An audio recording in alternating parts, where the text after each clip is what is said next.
In terms of energy, I think there's ways that one can enhance one's energy in order to do a whole lot more than one might think. Welcome to the Legacy Branding Podcast. I'm your host, Laura Beauparlant, here to guide you through the journey of selling your business and building a personal brand that leaves a lasting impact.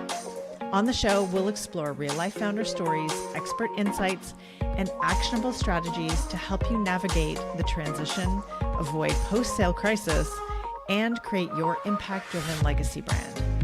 Whether you're thinking of selling, building to sell, or already on the other side, this podcast is your go-to resource for making your next evolution your best one yet. Let's dive in. Today on the Legacy Branding Podcast, I'm excited to welcome Jay Rosenzweig, a globally recognized entrepreneur, humanitarian, and leadership strategist. He has spent decades helping businesses build world-class teams while driving meaningful change. Beyond business, Jay is a tireless advocate for human rights and social justice. For nearly 2 decades, his annual Rosenzweig report has tracked gender diversity in leadership, earning endorsement from world leaders and industry icons. He also chairs the Raoul Wallenberg Center for Human Rights and supports multiple global initiatives focused on equity and empowerment. From investing in impact-driven businesses to producing Emmy-nominated films, Jay proves that success and purpose can go hand in hand. Welcome to the show, Jay. Nice to see you. I'm happy to be on. Thank you, Laura. Yeah, I love, it's like the bio keeps going. It's like you do this and you do this. Oh, and let's not forget producing Emmy-nominated films. So you have such a diverse offering and background, from business to the different things that you're doing that are more philanthropic around human rights. And I just love that you are doing so much with your life and your business that goes beyond sort of that one dimension that sometimes as entrepreneurs, we get caught up in this trap of, we do this one thing, and you are doing so many things, and yet they all seem so beautifully tied together. That's absolutely right. Yeah, thank you. I mean, it's important, I think, to live a life of joyfulness and a life of impact. It's important at the same time, of course, to make a living and to pay the bills and to try to offer your family an enjoyable life. I managed to sort of squeeze in a lot of the things that are most important to me, family being actually number one. I always say that my wife and 3 kids are my biggest priority. I love that. I love that you're leading with family, and everything else you do supports the time and the effort that you have with them. Exactly right. I wanted to ask about, you've been working with helping companies attract top talent. What do you think makes a truly impactful leader today? I think there's a number of factors. Some of it probably counterintuitive. I'm in the business of assessing leaders as well for potential roles to take businesses to their next levels. And I think that humility is something that's very important. I like to see, when I'm interviewing a potential leadership candidate, them give credit to their team for past accomplishments or admit that there are certain tailwinds in the market that help them from time to time. But someone who's really caught up in taking credit for everything themselves, it's actually an impossibility. We all need help. And it indicates to me that when someone's ego is overly inflated, it could put an enterprise potentially in jeopardy.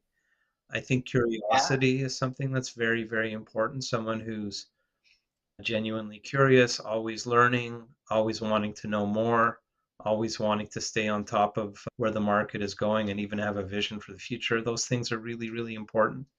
And finally, a grounding in integrity, someone who has a real integrity and moral compass. So those would be 3 of the characteristics that would be top of mind for me when assessing leadership candidates for my clients. Do you find that that's changed over time? Like, is something different today than you might have seen years ago?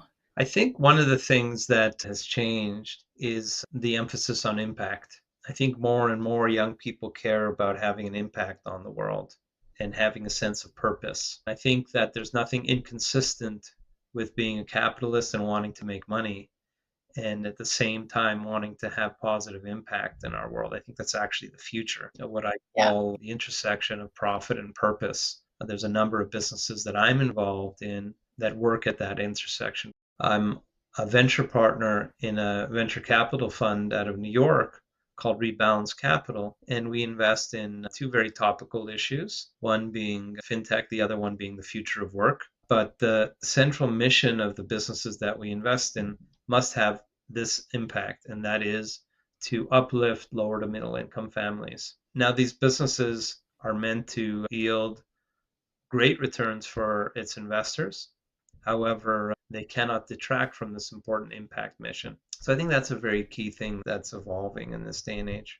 I've been hearing a lot more about the term conscious capitalism, which feels like that fits in there. Yes, we all need to make money, and yet we can also do it without it hurting other That's right. people, and that it can actually have a positive impact. So let's talk about this annual report that you do that tracks gender diversity in leadership. So what have you seen? Have you seen any changes? Are there any patterns? Are things getting better? Yeah, so you and I both being Canadian, the basis of the report is the top 500 roles in Canada, basically the top five executive roles in Canada's top 100 publicly traded companies. And I decided to do this survey 20 years ago, which I've been doing year after year, called the annual Rosenzweig Report on Women in Leadership, basically measuring the percentage of women in these top roles. So in 2006, when I began the survey, the percentage was 4.6%. I thought the numbers would be low. I didn't realize they would be that low. And in terms of your question regarding progress, if you fast forward to today, the percentages has tripled. The percentages have tripled. Even though that's encouraging to see that progress, we feel the progress is still nonetheless a little bit too slow. That means that 87% of the top roles are held by men. So we'll keep plugging away, but encouraged to at least see that there is some progress. Yeah. I remember hearing that there were more leaders named Bob than there were women in leadership roles or something like in I thought that was an interesting Yeah, and statistic. very telling. Yeah. Not a positive one, but telling for sure.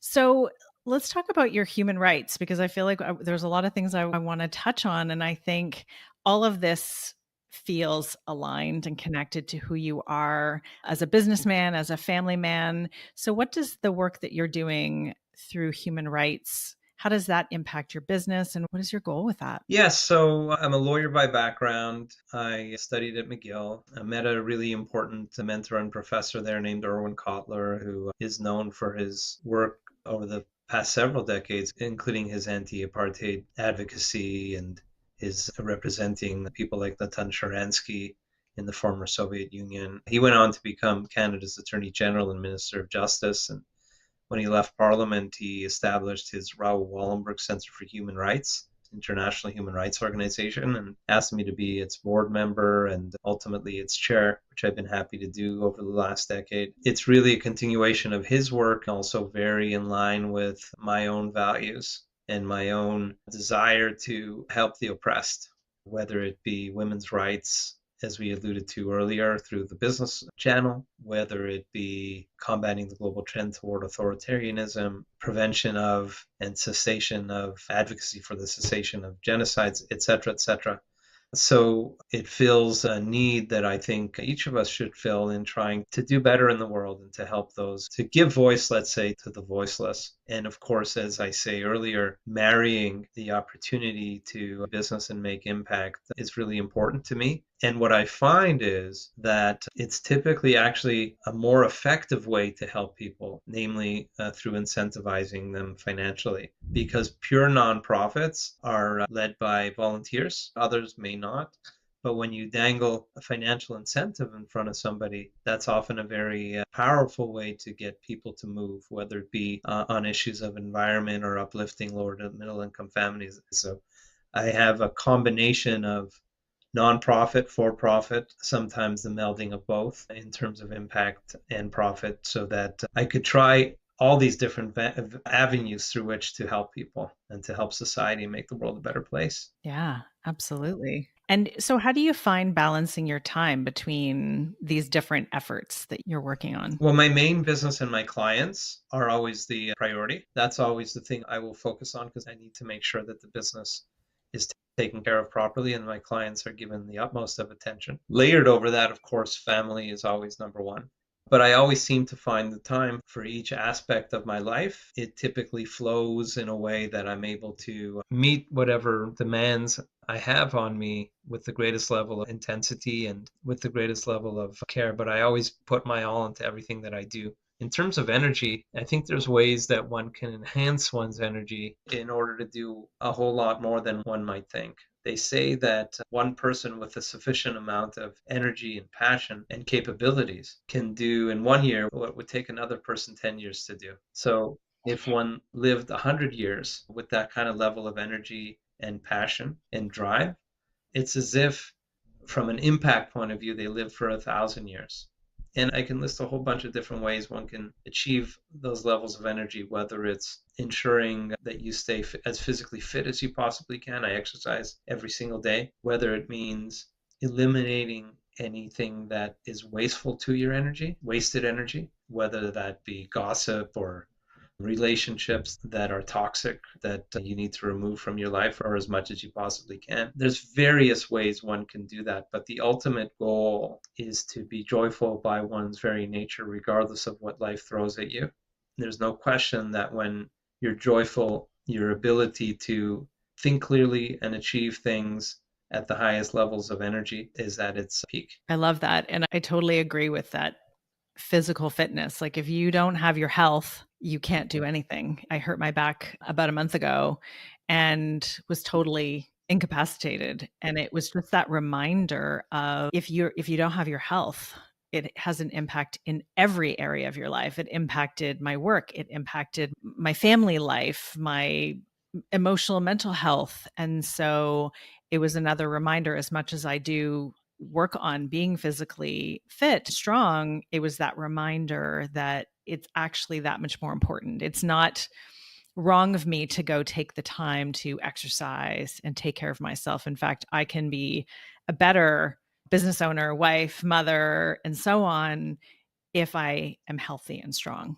That's exactly right. Yeah. Sometimes these things are gifts that we need as reminders to do those things. And I love that analogy of if somebody lives to 100 and they live with that energy and purpose, it's as if they lived 1,000 years. And I think it's easy for people to, you kind of go through the motions of life and you get to the end and it's like, oh, wow, that happened, but it went by without being intentional. And something that I talk about a lot and in a keynote that I deliver is about living an intentional life, living, I call it a selfish life of meaning, meaning you're taking care of yourself so that you get to live the life that you desire. But that has that ripple effect that has a great and beautiful impact on everybody around you. Absolutely. Well said. So let's talk about these Emmy nominated films, because I feel like we've already talked about all these different aspects of things that you do. And then you throw in something like film, and I know you're into music. So let's talk about this other side to you. And how did you get involved in that? And what does that mean to you to be involved in these films? Well, it relates to impact as well. I was invited to meet with the Ukrainian leadership about a year or two ago after the Russian invasion. And the person who really opened the door to this opportunity was a guy named Aaron Kaufman, who sadly has since passed on. He and Sean Penn were working on a film called Superpower, which your audience can watch it. It was on Paramount Plus for a while, and now the decision was made to put it on YouTube so that everybody can see it. It's about the Russian invasion, and it's a study of Zelensky and his evolution as a leader, actually, talking about leadership. And I was able to present to the leadership in Kyiv our Raoul Wallenberg Center's analysis of the Russian Federation's breaches of the Genocide Convention. We drafted statutes for the establishment of a special tribunal to investigate crimes of aggression, which is, by the way, ongoing work. 10-point action plan by our founder, Erwin Kotler, for the community of democracies to implement. And through that process and through the help that I offered to the team, Aaron was kind enough to give me the credit of being executive director of the film, and it was nominated for an Emmy for, I think, best news documentary or something of that nature. I was also made an associate producer on a series, kind of a Wi-Fi future of tech kind of series called Razor about sort of AI and the future of AI and what if AI was implanted in our brains and that kind of thing. That was nominated for Best Actress in its category. I'm also on the advisory board of a film fund called Partners in Kind, run by two amazing women, Shelley Tagilski and Jillian Hormel. Shelley Tagilski being a former CNN hero who's raised tens of millions, over $100 million for those in need through mutual aid charity or nonprofit called Pandemic of Love, which she set up after the pandemic hit. This is a fund that invests in films that have impact. So again, back to the topic of impact. I really enjoy being immersed in the arts. And on the music side, I've invested in some pretty cool businesses in the music space, again, at the intersection of music and impact. One organization called Winston House in particular on the west side of LA. It's really a community more than an organization, I should say. I myself dabble in writing music and that sort of thing. I'm working on a very impactful song right now, a song from Mother Earth to her children, and I'm co-writing it with some well-known artists, Academy Award winners, Grammy Award winners. So that's a lot. I look forward to hearing that song. So, what I love is you're a lawyer by background, you have this leadership business, you're doing all these things, and yet you're making music and you love that, the arts and the creativity. And I think we get stuck in these as people in general, not even just as entrepreneurs, that we get kind of pigeonholed that because you do this, you are like this. And because you do that, you are like that. And people get surprised when you do this thing that seems so outside of the box of what people assume you to be. My brother-in-law is a brilliant musician and works in insurance. And that's like he gets to use his creative outlet in his music, and it's not his career. He's like, it doesn't need to be my career, but it's this piece of me that's really big. And I think those things can work in tandem. And I think our creativity is a big part of our humanity. I think one of the fundamental issues that people struggle with is chasing happiness, chasing fulfillment based on latching on to made up identities. So it's important to understand what you are and what you aren't, who you are and who you aren't. So even our body, it's not us, it's our body, meaning it belongs to us, but it's not us. It's an accumulation. It's essentially accumulation of food. We accumulate food, we continue to grow. Our mind is just an accumulation of data. It's an accumulation of memories. It's accumulation of ideas and memories and information. So again, although a lot of our identities might be beautiful, our nationality, our religion, you might be proud of your job, whatever you do, you're CEO of a bank. You're actually not any of these things when it boils down to it. These are just identities that you're latching onto. And if you don't differentiate and separate yourself a little bit from your body and mind to create that little space, where that's actually the end of suffering, then you're constantly going to be in a state of compulsiveness. And if you're reactive to everything that's coming at you, someone said something nice to me, therefore I'm happy. Someone said something bad to me, therefore I've been thrown off. The stock market's up, therefore I'm happy. The stock market's down, therefore I'm unhappy. If you're a slave to the whims of other people or other things that happen that are largely outside of your control, you will never be a consistently joyful and happy person. So I think all of that identity stuff should be put aside in its rightful place. And it's only then when you're at ease. And when you're at ease and you're a joyful person by nature, that's when you're at your highest level of energy and you're able to be at peak performance at the same time and actually be impactful for all the people around you in your immediate vicinity as well as the world. That's beautiful. And I've never heard that description of a person's body and brain in that way before. And I thought that was such a vivid way of explaining it. We are just a vehicle. Think of it, even in terms of the mind, all this, your mind is an accumulation of all this data that has hit you from the moment you've been born.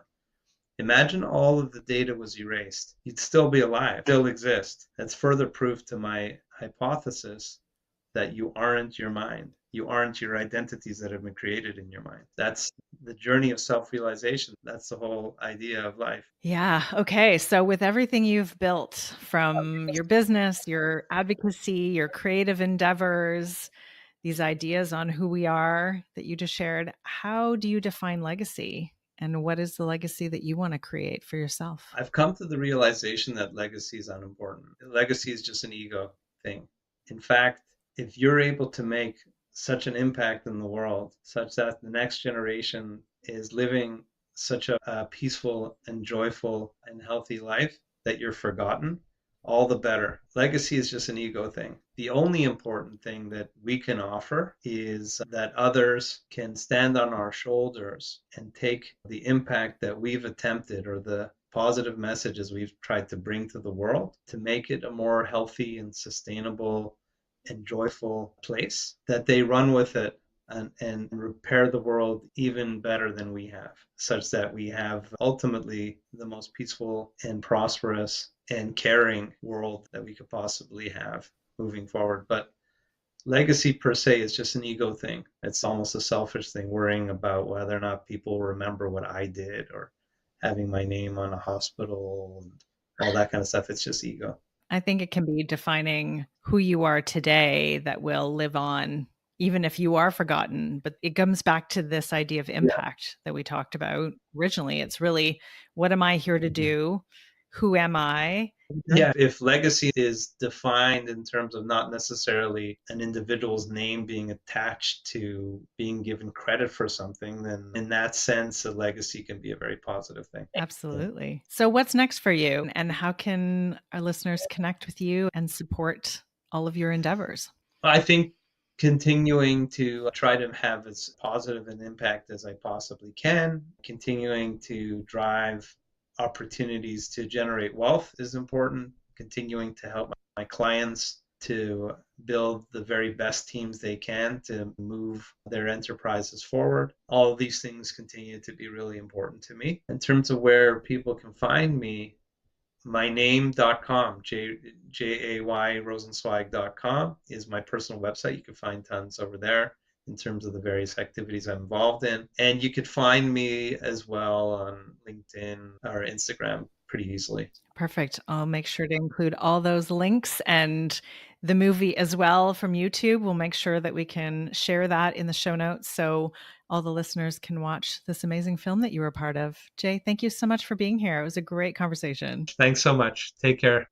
Thanks for tuning into the Legacy Branding Podcast. I hope today's episode has inspired and empowered you on your journey to building a brand that truly matters. If you enjoyed today's show, please subscribe, leave a review, and share it with other founders who you think would benefit from listening. And if you're ready to take the next step in building your legacy brand, visit our website, labcreative.ca, to learn more and book a call.